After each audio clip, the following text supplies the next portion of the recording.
Kasalanan ba ang may laway? Sabi ni Deng Baksha Empress, Doc Buds. Yan, yung mga ganyang mga maling ano. Kasalanan ba naglaway? Hindi naman daw po dahilan niya ng pagsisinungaling. Ngayon ko lang po narinig na talaga bang may nagsabi kami? Pinagtatawanan po namin siya dahil naglalaway. Yung isang naman tumutulo uhog.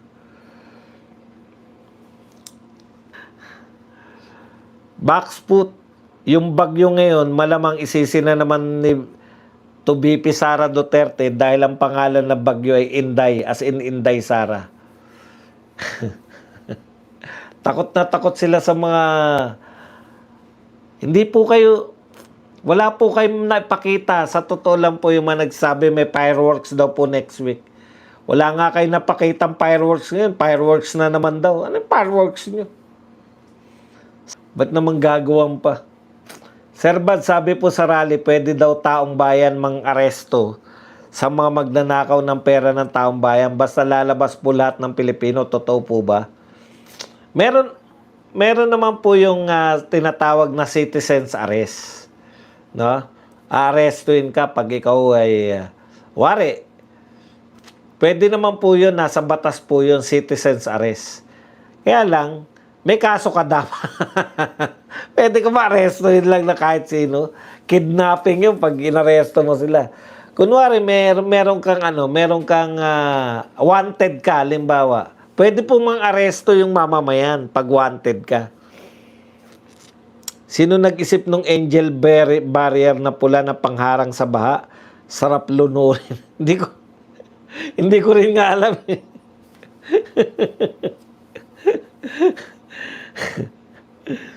Yung AI ni Gatchalian at Escudero ang gamit na gamit. Boss Brother Josel na daw ang pangalan ni Win Gatchalian. Hindi siya nahihiya, no? Hindi siya nahihiya. Ako yung upo na lang ako sa baba. Marami nagsasabi bakit naman daw si Nene Pimentel noon. Katabi niya yung Chief Justice. Natural yun. Siya yung Senate President eh. Hindi naman siya sa ilalim ng Chief Justice eh. Kaya Chief Justice yung nag-preside. Nakalagay sa Constitution yun. Pero may kakayahan po yung si Nene Pimentel. Magaling na abogado yun. Brother Josel na.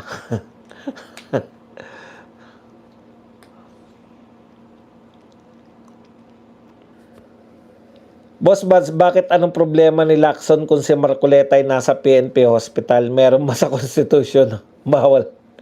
Mangipaggamot doon. Baleling yan. Bakit siya nagtatago noon? Yun nga po, di ba? Sabi nga natin, kinakantyawan niya si Marcoleta. At least si Marcoleta, harapin niya yung kaso niya. Siya nga, hindi niya hinarap yung kaso niya eh. Ano katwiran niya? Bakit hindi niya hinarap yung kaso niya? Bakit siya nagtago? Kasi alam niya na political lang yung kaso niya. Ito ba sa tingin niyo hindi politika? Lahat ng Pilipino alam na ito ay politika. 75 million, sabi ng Comelec, walang kaso si Marcoleta dahil binago na yan eh. Diba may sticker 2, tapos 1, ganun. Ano po laman na magiging sona ni Bangag? May mga pinakulong niya, inutang at waling-wali. Mangangako na naman kasi wala namang ginawa eh. Mangangako lang. Boss, ayan, sana ba? Hindi na bago yung dalawang magkatabi sa podium sa impeachment trial, sabi pa ni Sandra Aguinaldo. Ayan ba yung sinabi niya? Mali ka, Sandra.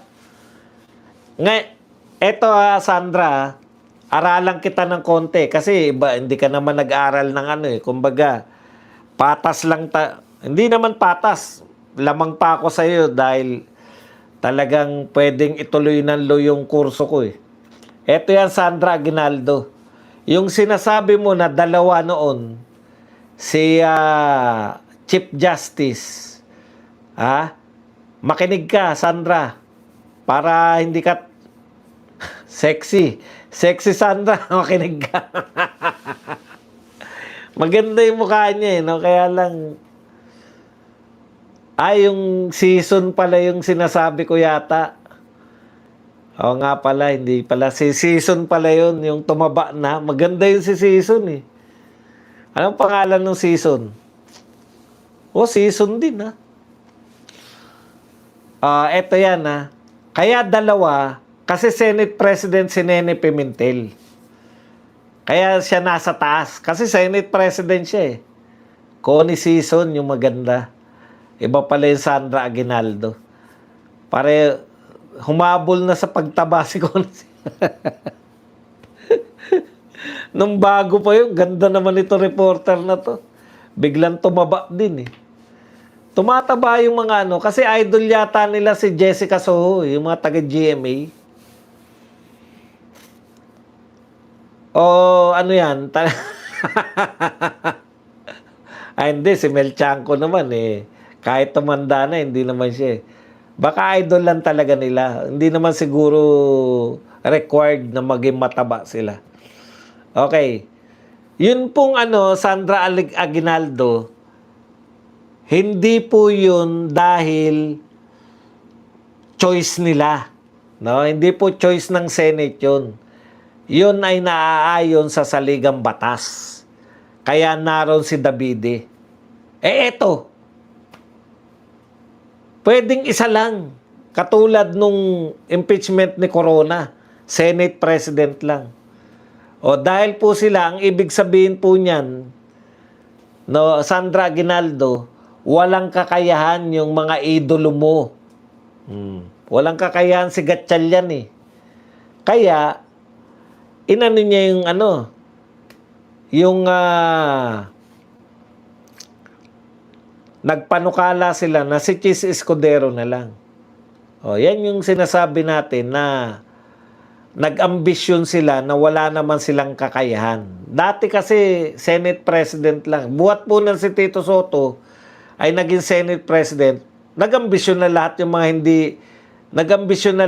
mga hindi abogado na pwede na pala kami kasi si Tito Soto nga eh. O, di ba? Kaya si Subiri, tapos eto si Gatchalian, marami pa pong mag-ambisyon diyan. Baka inaaya ng mga Tulfo brothers. Boss, yung witness parang smartmatic na may seminar talaga kasi nag-procure sila ng equipment. Need talaga silang i-train kasi pag mag-troubleshoot, hindi tatawagin yung supplier, sila na lang gagawa. Kaya wag na, tsaka para maging maayos din yung ano, yung maging yung marunong kayong magpatakbo para kasi obligado silang gawin eh. Eh kung susunod lang kayo sa manual, mahirap po yun. Tapos papatawag nyo sila. Ano po ang laman na magiging sona ni Bangag? Yan. Mga pinakulong niya, inutang at waling-wali. Kaya nga Ma'am Chrissy, tibay ng apog ni Mr. Lacson. Basta kalapati dyan bihasa si Rapi Tulfo. Viva Max pa mo. Sir Bads, pag ba si BP Sara na presidente, pwede ba natin balikan yung mga lahat ng mga galamay na kasabwat sa sistema ng gobyerno? Pwede pong balikan yung mga magnanakaw. Huwag na po yung galamay-galamay. Diretso nyo na yung mga magnanakaw. Pwede po, sabi nga ni BP Sara, di ba? Hindi po siya mapaghiganti, pero hindi po pwede na hindi sila maparusahan. Kaya ipapaubaya niya sa kanyang Vice President. Sandra Aguinaldo yung napahiya kay FPJ. Oh, kilala ko na po. Nalito lang ako ng konti. Iniisip ko si Connie Season pala yung iniisip ko. Kilala ko po yun si Sandra Aguinaldo. Medyo cute din siya, kaya lang, siyempre, iba yung mukha niya, artistahin si si Connie Season, artistahin. Kilala ko rin naman yung Ching, yung mukhang inchik. Kay Pink Web lang talaga ako nagagandahan, bagay sa kanya yung nunal niya. Nakita ko yan eh. Yung sa Subic, Clark, inarkila nila yung hotel ng Clark. Doon din kami nag-hotel doon sa parang yung bar. Parang may party yung mga ABS-CBN. Ang ganda niya ni Pinky Web sa personal. Nakalimutan ko kung ano yung sineselebrate nila doon eh. Siyempre, kami, bakit customer din kami na hotel eh. So, pwede rin kami ron sa bar. Nasa bar kami actually. Tapos nagdatingan sila. Umuwi na kami. Halatang halata si Sandra kung tutusin. Alam niya yun, nagtatanga-tangahan lang yan. Naintindihan nga elementary pupil sa Araling Panlipunan class nila, si Sandra, hindi. Pwede rin namang hindi.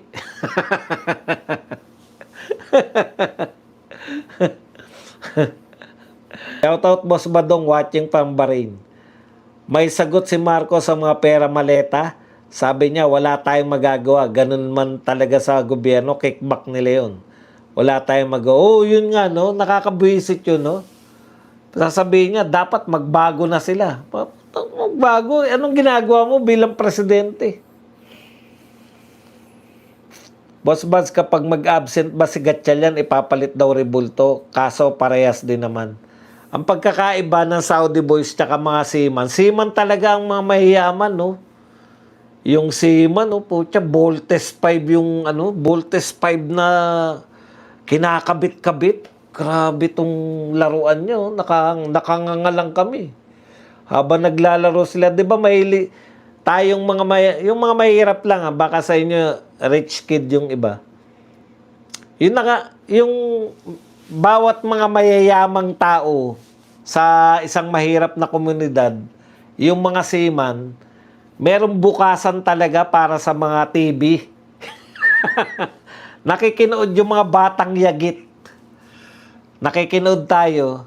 Bukasan talaga yun. Tapos makikita mo, ang ganda-ganda ng bahay nila.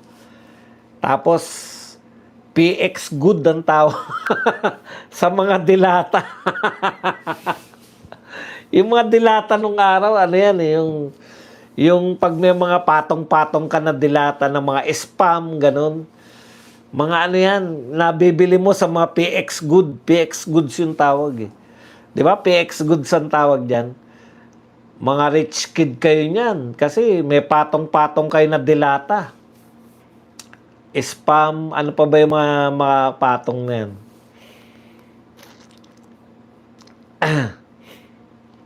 Ay, opo ba, Sir Buds, nanghiram ako sa best friend ko noon, yung Viewmaster. Yan. Sabi ni Oni.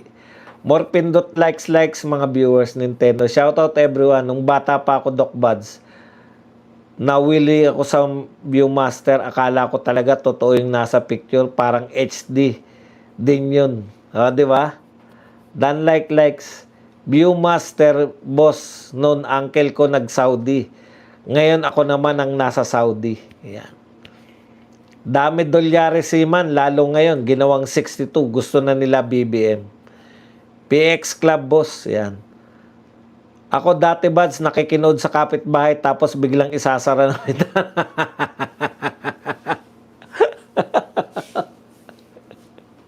Hindi, yun talaga kasi yung mga nagsasara ng bintana, hindi ganong mayaman yan.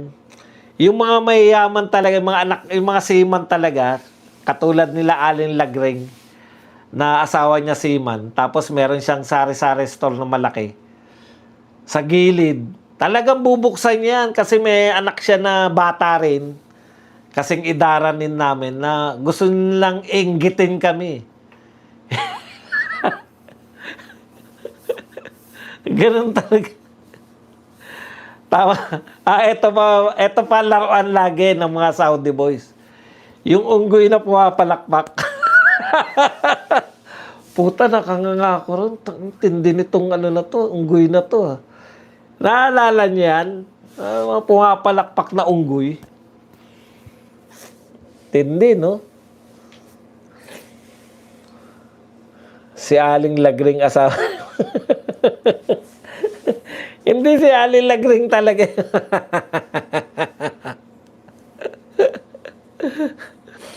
Ayun, mga pangmayaman yan. Kasi di baterya yan, di ba? Walang tigil yun sa kapapalo. Kaya naka-experience kami magkaroon ng Atari at Barbie doll. Yan. Yung may symbol na takot pa ako dyan, nakadilat ang mata. Yung rabbit na nagda-drums. Yung pa, di ba? Rabbit na nagda-drums.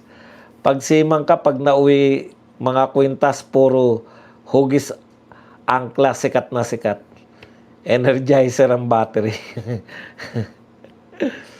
Unggoy na nagda-drums. Di ba? Yun nga eh, mga unggoy na nagda-drums tsaka rabbit eh. Rabbit parang sa commercial lang yun eh, pero unggoy talaga yun eh. Naranasan din niya ng pinagsasaraduhan din kami ng bintana, awang-awa ko sa mga kapatid ko. Totoo naman yun kasi sila lang po eh. Kaya lang magaling po ako eh. Hindi ako pinagsasara ng mga bintana kasi nanonood ako sports noon. Yung mga gusto nila yan eh. Yung mga may edad na nanonood sila ng boxing. Nakikinood din ako ng boxing. Naroon lang ako, ganitong ko riyan eh. Una, narito lang ako sa may pintuan, nakaupo ka lang sa pintuan. Maya-maya, naroon ka na. Hindi nila namamalayan, naroon ka na sa tabi na, sa sala. Pwede pa nun eh. Wala pa mamandurugas na bata kasi wala pa namang nun eh. Wala pang bata si Kiko. Tsaka utusan ka eh, di ba? Uutusan ka. Oh, bili mo muna ako ng ron, soft drinks. Utusan ka rin ng mga may-ari ng TV. Pag madali ka utusan, mukha kang mabait, madali. Ako kasi, utusan talaga ako kahit saan. Eskwelahan, utusan ako ng mga kaklase ko. Ganun. Tapos, pamemeriendahin ka lang. Minsan, puta, hindi ka rin pamemeriendahin. Ang pinakaramdam na ikaw lang mahirap, yung teacher namin, kasi section 1 kami, kaya mayayaman mga kaklase ko eh. Yung teacher namin, magtitinda ng Nutriban, may Reno. Hatiin yata, 8 yung Reno. Tapos magbebenta siya ng may palaman na Reno. Ako, Nutriban lang yung kaya ko. Awang-awa ako sa sarili ko. Yun lang ang pangarap ko nun eh. Makatikim ako na Reno, ng palaman na Reno. Kaya ngayon, puta, hindi ako nawawala na Reno. Kahit saan ako eh. Sa apartment, dito. Kahit saan kuta ko, may Reno ko. Yan na nagpapaalala sa akin na nagtagumpay na ako, mga hinayupa kayo.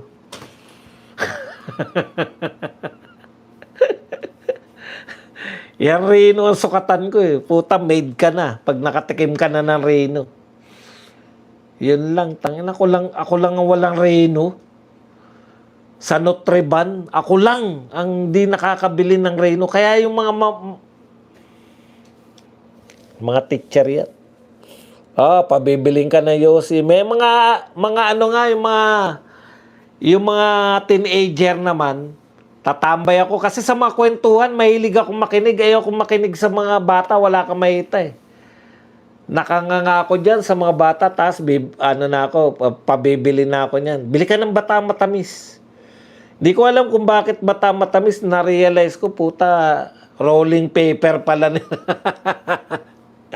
Ginagamit pala nila rolling paper yung bataang matamis. Mga kabataan, bataang matamis. Rolling paper pala. Yung mga teenager na matatanda ako kasi noon mga grade 2, grade 3, nakikinig na ako sa kanila. Gusto ko yung mga kwento eh. Kwento ng mga martial law.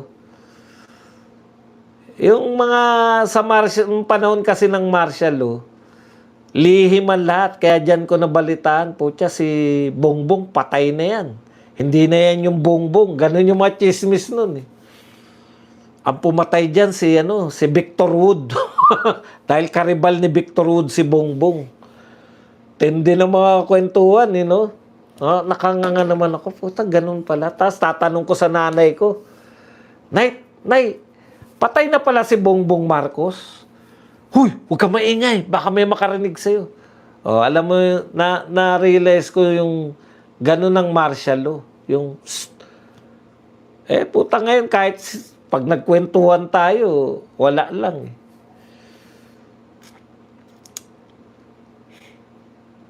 Tsaka yung pinakamasakit nun, yung hindi namin natapos yung Voltes 5. Hindi natapos yung Voltes 5, pinatigil ni Marcos eh. Nakakasama daw sa pag-aaral ng bata. Ay, galit na galit kami. No? Ano mangyayari sa Voltes 5? Hindi na namin nasubaybayan.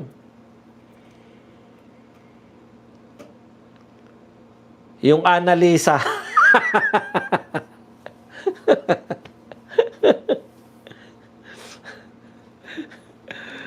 Nutriban, sarap boss badong, ang laki pa, busog ka kahit 1 piraso lang. Hindi nga mayayaman nga yung kaklase ko dahil section 1 nga.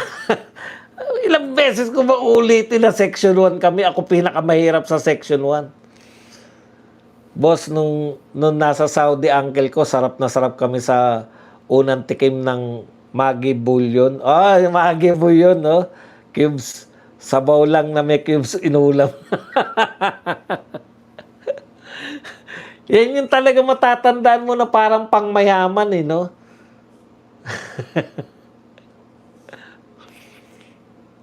Reno, ano po yan? Alam ko po ano eh. Alam ko po ang Reno, ano, yung atay. Hindi ko lang po alam kung anong atay yan. Paborito yan ng lolo ko, Doc Badge, yung analisa, si Lazaro Santiago, si Augusto Vita.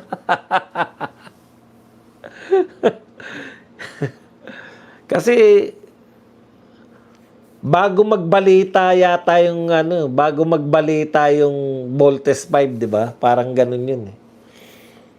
Liver spread. Hindi nila maraming nagtangkang gumawa ng liver spread, hindi nila makuha yung timpla na Reno eh. Kaya hanggang ngayon. Boss Bads, mga bomba palabas nun. Siyempre, hindi naman ako nakakanood. Nakikinig lang din ako. Pati mga pinagkukwentuhan kasi, panood ko pare sa Betamax. Reno liver spread. Nauso pa yung TBP sa kadiwa. Textured vegetable protein. Bumibili nanay ko nun eh. Sabi, kinukwento pa na nanay ko, Ilocano yung nanay ko. Ito, dadami yung karne natin. Tataka naman ako, paano dadami yung karne natin? Pucha, pag naluto na, hindi mo na alam kung ano yung TBP, oh. Magkamukha eh, di ba? Kamukha na siya ng karne talaga eh, TBP. Pag kinain mo, pangit na lasa.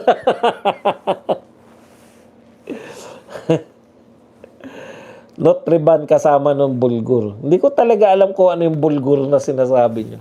Ang alam ko lang na pinamimigay sa amin sa clinic, sa center. Ang pinamimigay sa amin sa center, yung mais, yellow corn ng tawag namin, tsaka gatas. Yun, gatas. Ang dami natin na iluluto nun yung sa mais na yun, no? Pwede mo siyang gawing suman. Pero pinakamasarap dun yung talagang yung isasangag mo lang, tapos yung babalot mo sa may ano, sarap.